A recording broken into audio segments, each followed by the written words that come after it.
మనకి ప్రధానమంత్రి గారిని ఒకటే ఒక పదంతో పిలుస్తాం, కర్మయోగి.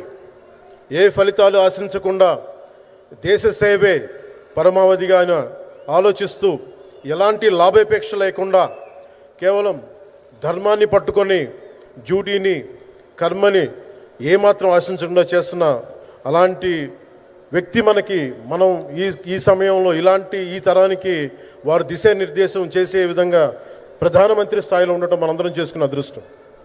One who performs duty with truth, righteousness and discipline without attachment to results and dedicates action to the protection of those of the motherland attains eternal glory.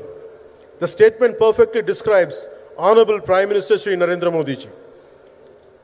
Our Honorable Prime Minister Shri Narendra Modi ji is not just leading a government, ఆయన ప్రభుత్వాన్ని ఒకటే నడపట్లేదు, రెండు తరాలని నడుపుతూ ఒక alpha రాబోయే ఇప్పుడు పుట్టిన బిడ్డలకి దిశానిర్దేశం చేస్తున్నారు.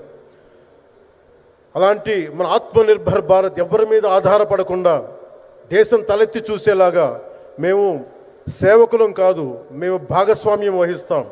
మేము దేశానికి ప్రపంచానికి దిశానిర్దేశం చేస్తాం.